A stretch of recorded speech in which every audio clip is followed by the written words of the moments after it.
Good morning, everybody. Thank you for being here. And Eric, what a fantastic venue. I'd not been here before. There you are. I'd seen some pictures on social media, but sometimes until you get here and feel it and see it, it's going to be really successful. And anything I can do to assist you, let me know. I'll be here for the ribbon cutting. Thank you. Well, welcome back. Year 2, right? This time last year we were doing this. I think you'd been in office for maybe 7 years. Yeah, 7 years. That's what it feels like. But it's really, like dog years, right? Eric Pravetti's here, and he can relate to that, right? It's 1 year, 7, so I'm going on about 10 years now. I'm getting grayer.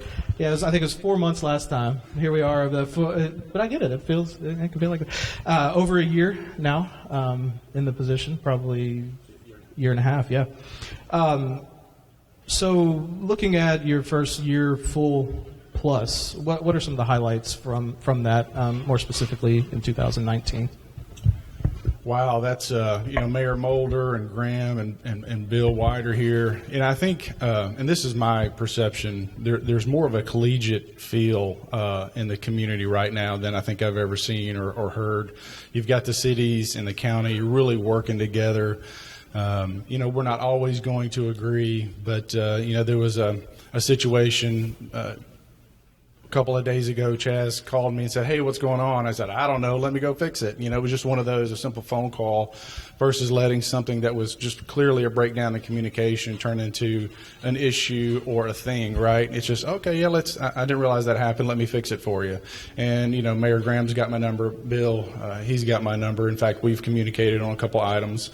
And so I think that right there in and of itself, when you can change the culture, you start to change outcomes. And you look at the animal shelter, for example. It had been the bane of Maury County for 6 or 8 years. We were in the paper for all the wrong reasons.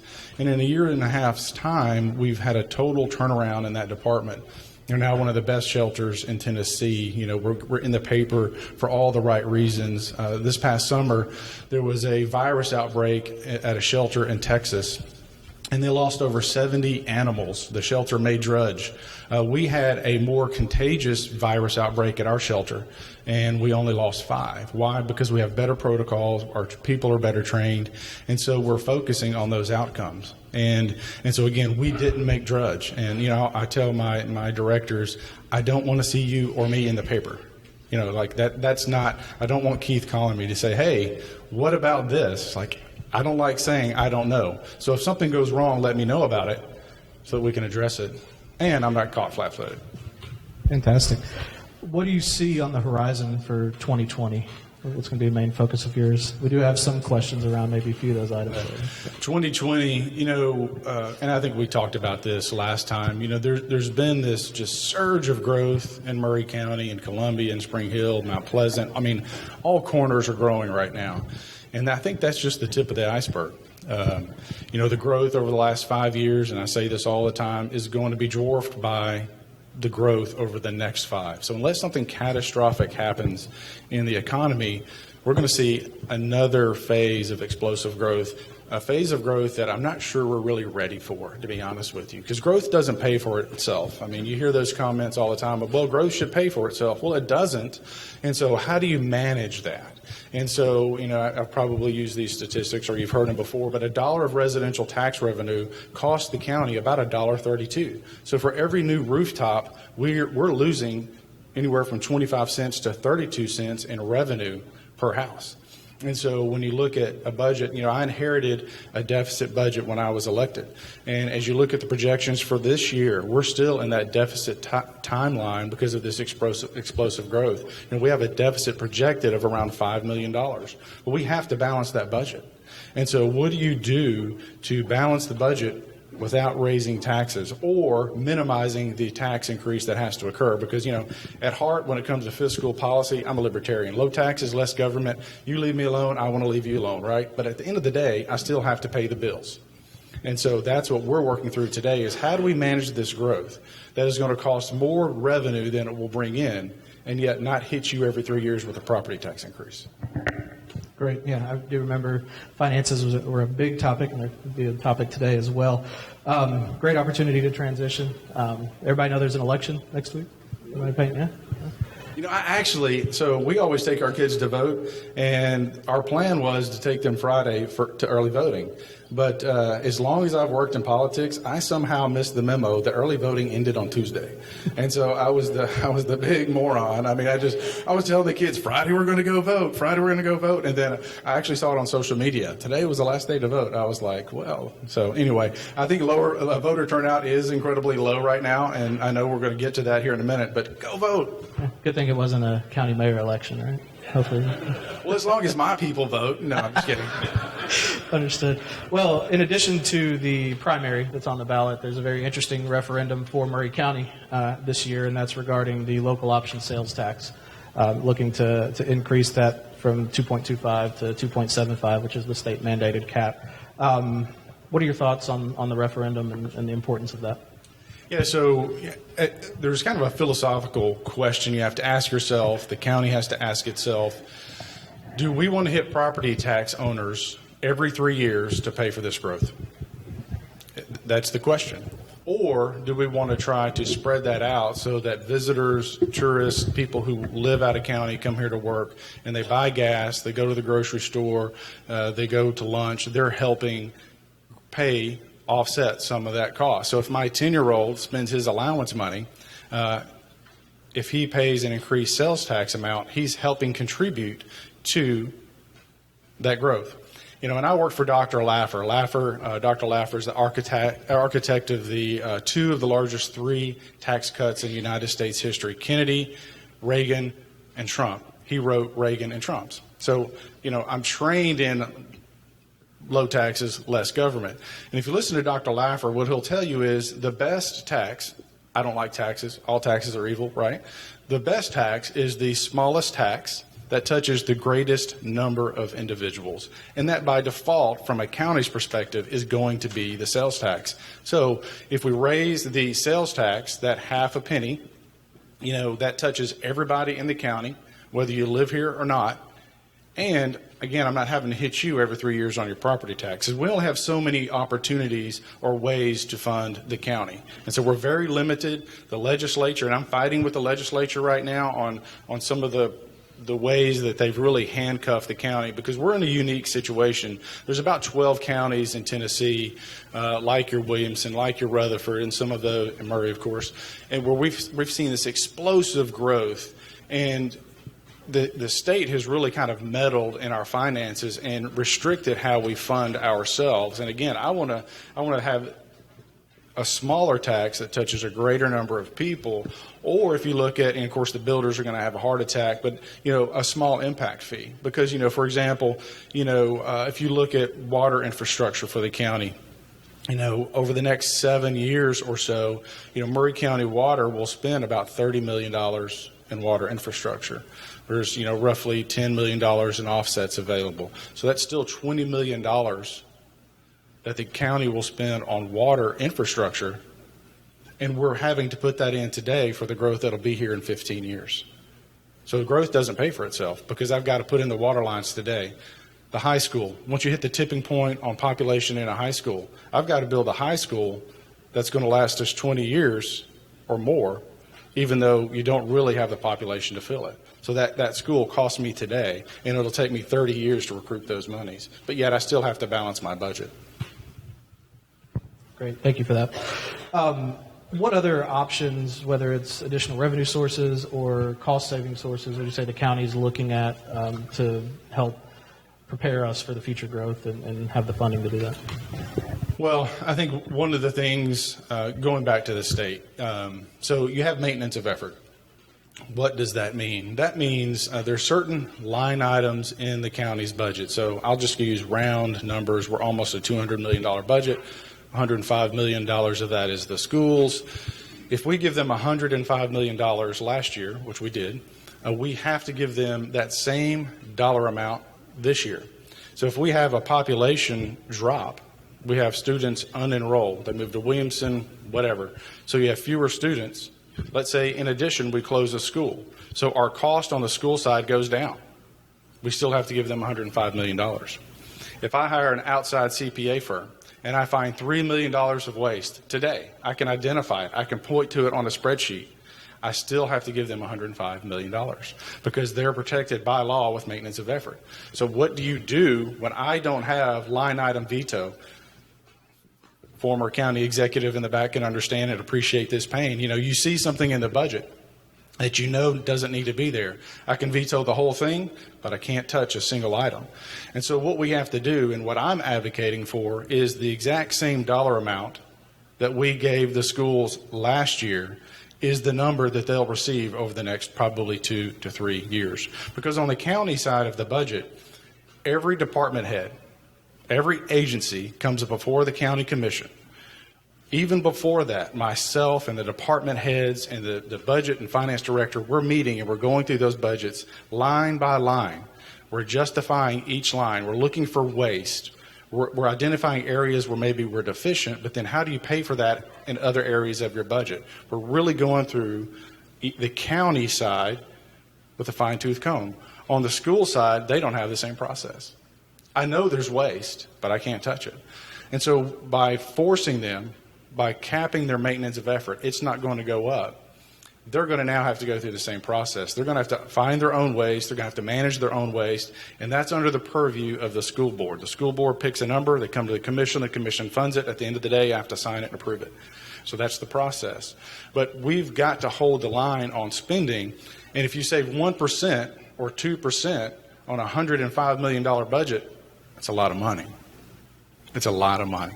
And so we're going to have to be very serious. And on the flip side, you do have some departments on the county side. We've been robbing Peter to pay Paul for years now. So if you look at emergency management, our emergency management department is underfunded and undersized.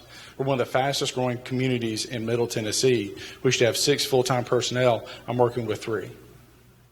One of those is partially grant funded.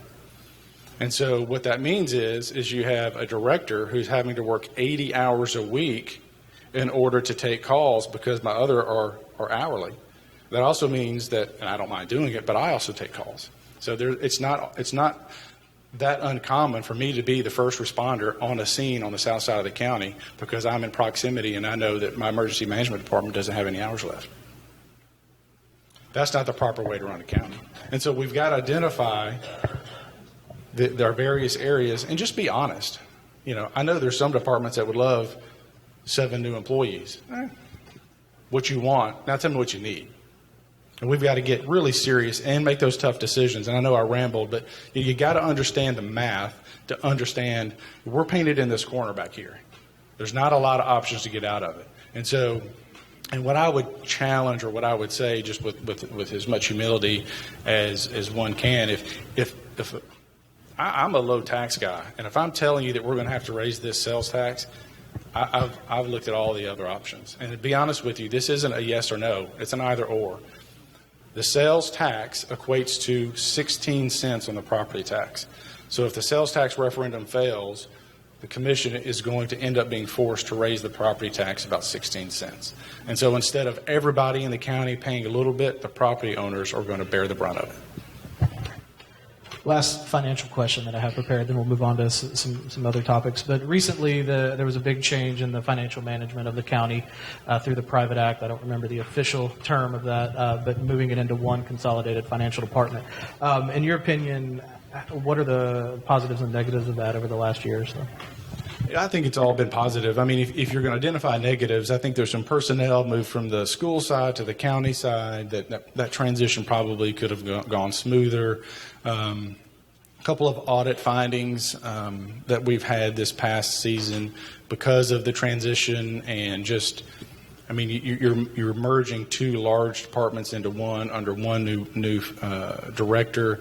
A few mistakes were made, nothing serious. I mean, so those are the negatives, but those really, if you're being honest with yourself, if you're implementing, if you're starting a business, not everything is going to go to plan. And if you expect it to go perfectly to plan, then you're living in a fantasy world, right? I can't go get gas without something going wrong. It's just life happens, right? And so that would be the negative. The positive is there is more accountability. We have a budget director, and he's not perfect, but he has his fingers in and on the budget on the school side. And I think there's, as we go through this process of finding a school superintendent. I'm sure we'll talk about that later.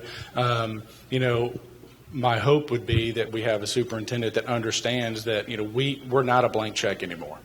If you look at our spending 8 to 10 years ago to where it is today, our spending per pupil has dramatically, drastically, incredibly, lots of big words, increased. We haven't seen the results yet. So fundamentally, we got to get into, one, the budget and manage it better. Fundamentally, two, get into the classrooms and figure out what's going on. My opinion is discipline, but we can talk about that in a minute. Thank you.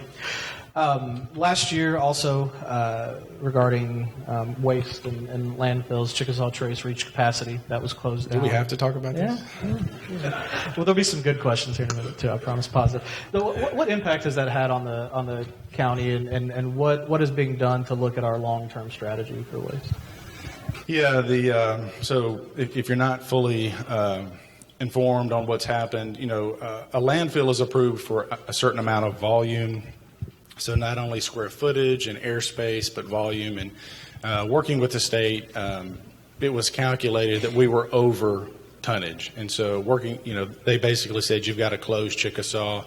And there was some back and forth. Initially, they were wanting us to take that tonnage out and do all this baloney. I just said I'm not going to do it. I mean, I'm going to work with you, but at the same token, the design that you approved back in the 80s was poorly drawn. It was wrought with mistakes. Your people didn't catch it. So this is a mistake. This problem predates me, and so we're going to have to work together to fix it. And they acquiesced. And so we came to the table. It's now fenced, and there's a process by which that you close it and seal it. And that portion that is the landfill, and it really depends on the state, but in a minimum of 2 years, maybe 3 to 5. It just depends on how well it settles out and the slopes hold and all that kind of stuff. It'll become park again. So that's the positive. If you're a big fan of Chickasaw and the Duck River, that's a positive. The financial impact is that we're now paying to send that trash out of county.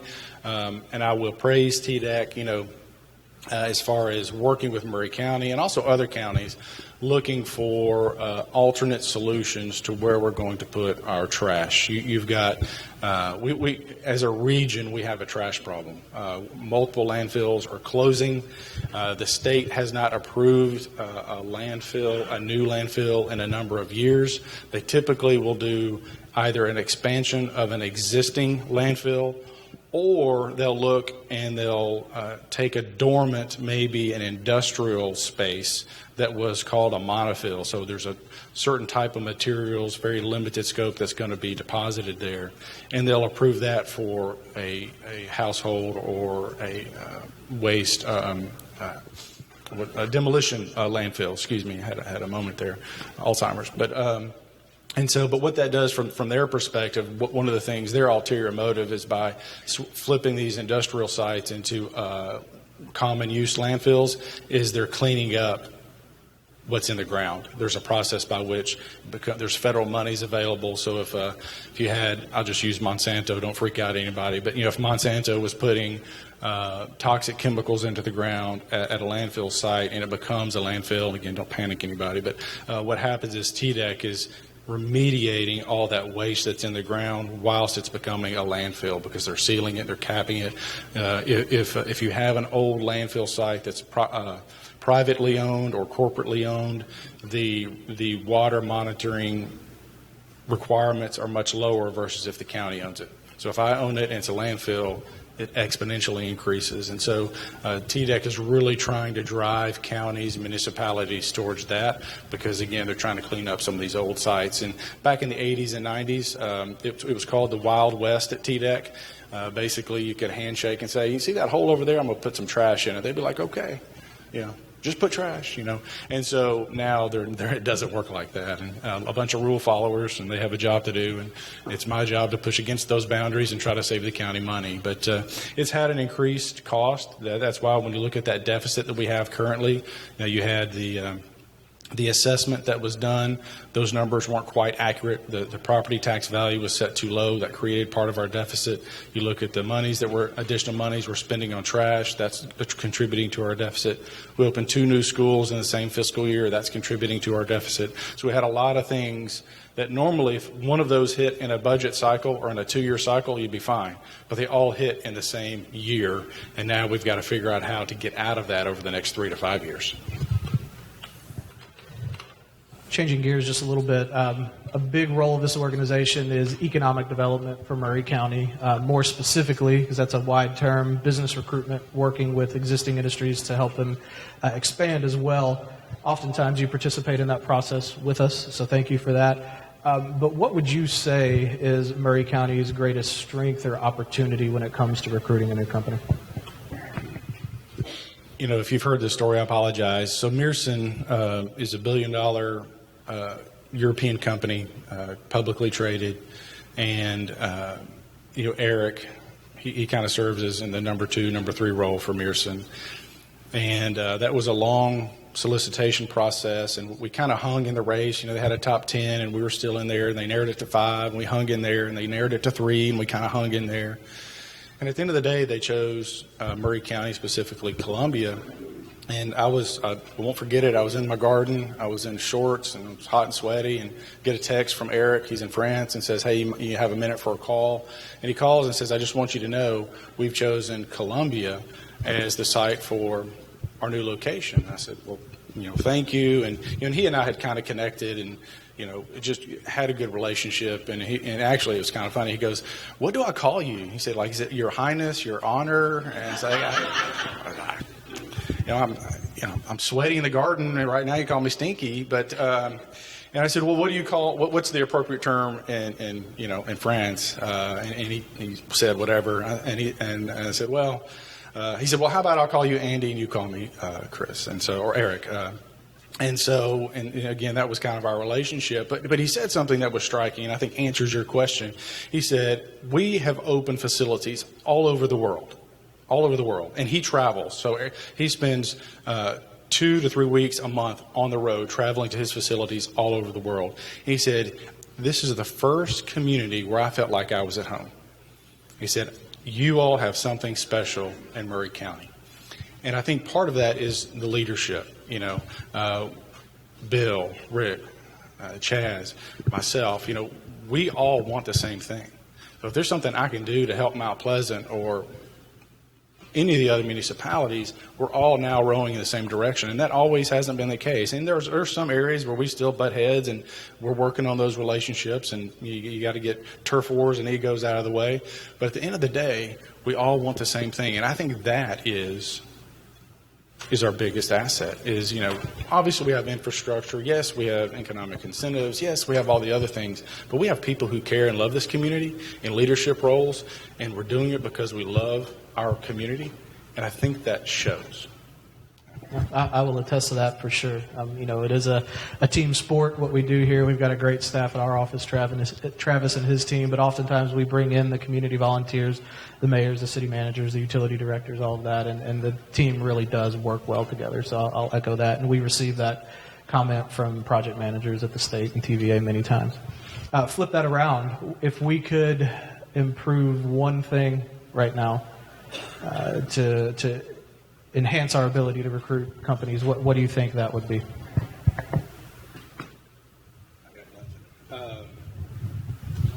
Yeah, actually, I'm stumped. Really, we're in a unique position. We've got the Oakland rail site in Columbia. You've got the industrial park in Mount Pleasant. We've got the right there across from General Motors, you got the Innovation Park. You've got 2 IDBs, development boards that are very proactive. We've got great inventory. We've got unique inventory as far as being attractive to foreign clients. The state recognizes what we have going on. Columbia, Maury County is now one of the go-to locations for, even if the company isn't a fit for Maury County, they'll bring them through here as a case study of what Tennessee's like. So again, I think that's testimony to what we've got going on here. And so, I would say, Could we spend more money? Yeah, but I don't know that you're going to see a better ROI.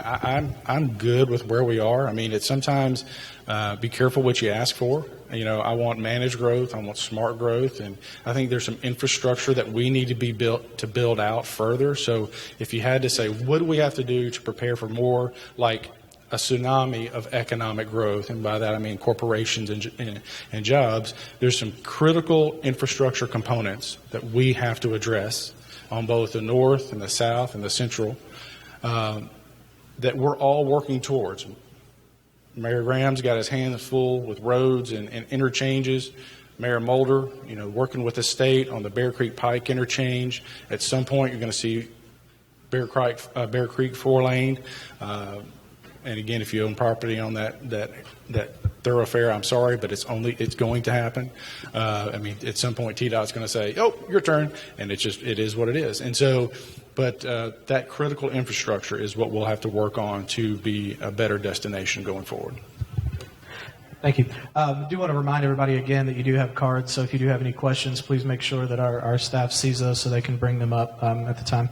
Let's talk about education. It's been a big topic this year for many reasons, the tax referendum, superintendent, all of that. It is a major factor, I think, when companies are looking to come here, as well as when we're looking to recruit talent or, you know, that population growth and people are looking to bring their families here. We've got some phenomenal things going on in our school system that we may not have a few years ago, but there's no secret that some improvements need to be made as well. What opportunities do you see as the mayor to partner with the school board to help facilitate those improvements? Can of worms. If I start sweating, I'm sorry. You know, I'll just, you know, hey, you know what? I'll just lay it on the line. I've been frustrated with the school board, with the superintendent, their behavior in public. When I see, it's kind of like when I talk to my directors. You know, if you're in the paper, be in the paper for the right reasons. Not because you can't control yourself in a public forum. And too often on the front page of the paper, I see an argument or a dispute because people don't like one another versus based on fact. And I don't have a lot of patience for stupid. I just don't. And so that being said, I've been frustrated. Well, I opened a can of worms, did I not? But so I've been frustrated with this process. You know, you don't have to like me or Chaz or Bill or Rick, but judge us on the work we're doing. If we're not doing a good job, let us know, and do it in a civil manner, right? And so when you look at the school system, and I had a couple as they were voting or going to vote on removing or not to remove or extend Dr. Marzak's contract. I had a lot of the school board members call me and ask my opinion. And first of all, I said, you have to make this decision.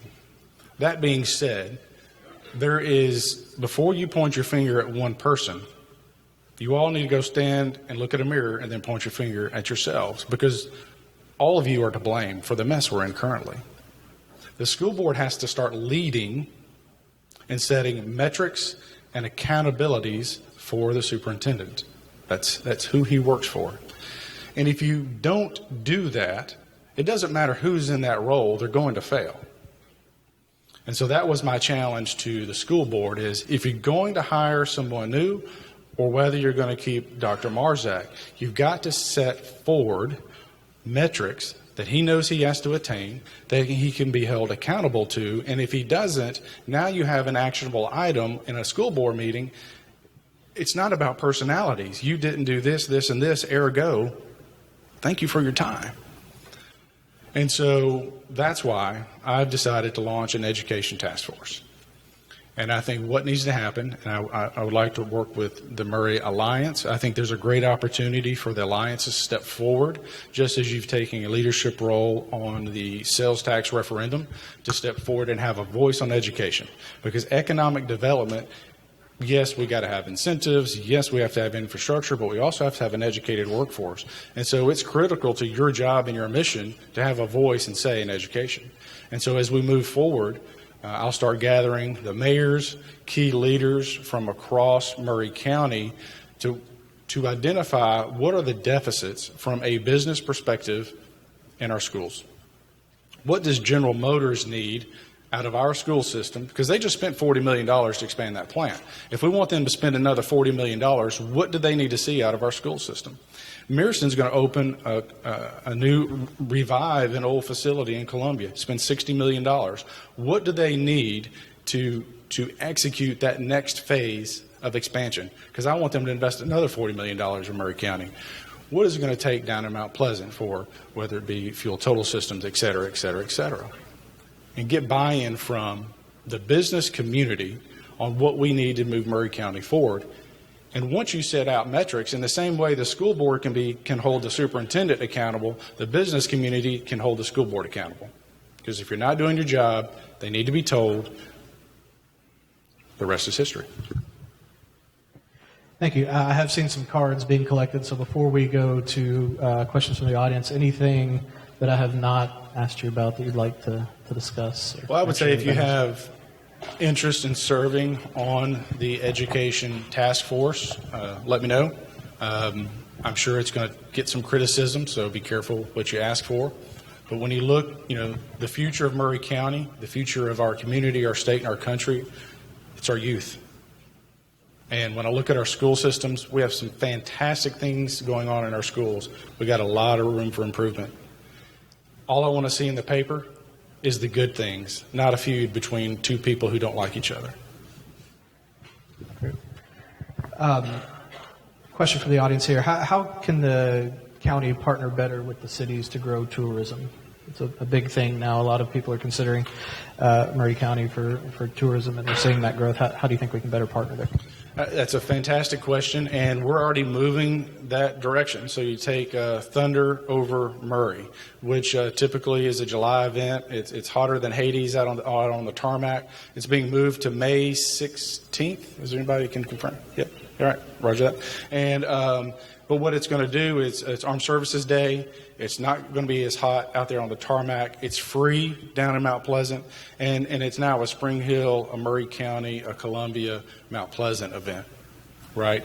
And so that's just one example of we're being more encompassing in all of the things we're doing. And again, each community is going to have its own identity and things they're going to want to do on a very localized level. But some of these larger marquee events, we're being very inclusive. That's why, I without fail, I've only missed a couple. I go to all of the Spring Hill chamber luncheons, because I want them to know I'm here for you when you need something. And likewise, if we need something, building those bridges so that we can ask for help. In fact, there's some Spring Hill folks here today. So, and thank you for being here, by the way. But again, I think part of that, leaders lead from the front.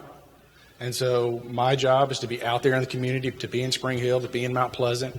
And I've told, whether it be the commissioners or the other mayors, if you have, I really like my weekends with the family. I mean, that's part of why I ran for the job, right, is to be home with the family and not on an airplane traveling to Washington, D.C. 4 or 5 days a week. But that being said, if you have something in your community, you want me there, I'm happy to show up. I just need to know about it. And so, that invitation is now flowing both ways. There's things that take place in the city of Columbia that I get invited to just to pop in. It's not about me, it's about Chaz and his team. But I go there to show support for what he's accomplishing and all the great things that he's doing as mayor. Good plug here. This is 2020 is the census year, so I would remind everybody out there to make sure they participate in that. That equals to more funding for the county as well. But with that, the results are in, and redistricting is being looked at as a potential based on that. What are your thoughts on looking at the possibility of reducing the commission size? That was not my question. Can I run to the bathroom? Really, that's up to, and I'm not trying to dodge the question. I mean, I do think, I think you can argue both ways. Does it create headaches for me to have 22 commissioners that all have differing opinions? Eric's chuckling here at the second table, Commissioner Bravetti. That's your red truck out there, right? Someone asked me. They liked your license plate. I won't say anymore. But anyway, But, if you reduced it down, if we redistricted and you had fewer, that works too. I'm a nerd. I love history. Our founding fathers wanted people to be involved. They wanted local representation. So I'm fine with 22. But if they decide they want to take it to 15 or 11 or whatever the magic number is, that's up to them. But if we move forward and we have 22 commissioners, yes, it creates additional headaches. Just being honest. You asked a question. But again, I believe in the vision that our founding fathers had for our communities, and that is get off the couch, get off the chair, go get involved. And then final question I have here. I believe Maury County at one time did not have as strong of a voice at the state as we do now. What do you think has been done to make that change? And then what can we do to make sure that holistically within the state we are recognized as a strong community? Yeah, I think there's a lot of things that have come together over the last couple of years. Scott Sapicki, our state rep, has been very, I use this term in a positive way, but very aggressive in really selling Maury County, very aggressive in really building those relationships, and he understands the value in building coalitions. We still have great representatives with Curcio and Dr. Hensley, Joey Hensley. Dr. Joey will do anything and everything that we as leaders ask him to do. He just loves our community. I think, electing, quite frankly, a new crop of leaders. You've got new mayors, Mayor Mulder, Mayor White, myself. Mayor Graham's been around a year or two, but he's doing a fantastic job. And so there's this new attitude and energy. And then, part of it is, like in my role, some of the relationships that I bring to bear. I know a lot of the state legislators. I know a lot of the federal legislators. Congressman Green, Steve, his representative, Steve Alsbrook, is here right today. And so, again, I think that's testimony to the leaders you have in this community, and then also just the growth. I mean, when you have announcement after announcement in Maury County, you might want to ignore Maury County if you're Williamson County. You might want to ignore Maury County if you're Rutherford or Lawrence, but it's kind of hard to. In fact, I was at a meeting with the mayors, and the mayor from Lawrence County was like, "Man, what are y'all doing up there? Can I have some of that?" But again, it's just like announcement after announcement, in the last year and a half. And so I think there's kind of a perfect storm, and again, we are getting that national recognition and opportunities. I was invited to the White House just a few months ago and was there with a group of leaders from around the country. Today at 11 o'clock, there's it's the White House and the Council on Foreign Relations is having a conference call on the coronavirus, COVID-19, and they've chosen some leaders from across the country to participate and talk about how it might affect their communities. And again, that's in little old Maury County. And we'll be on there with chiefs of staff and governors from all over the country. And so, again, we're getting recognition that arguably we haven't had in quite some time. Well, Mayor, I want to thank you for spending time with us this morning. We do have about 5 minutes left, so I think it'd be a great opportunity for those who may not have had a chance to ask a question, if you'd be willing to stick around. And, if anybody if you have a question, offering to take questions off the cuff. Don't be bashful. I'm here. Put me on the spot. I think I've already said too much already, so you might as well ask me. Good. Well, I do want to thank you again this morning. I want to thank everybody for coming out. Also, remind if you want to come back to this beautiful event this evening, feel free to at 4:30. We'll have a ribbon cutting and a Muletown event. And then again, thank you all for hosting us. This is a fantastic venue. And I look forward to, coming to the ribbon cutting this afternoon, but then also being invited, hint, hint, to some events here. So thank you.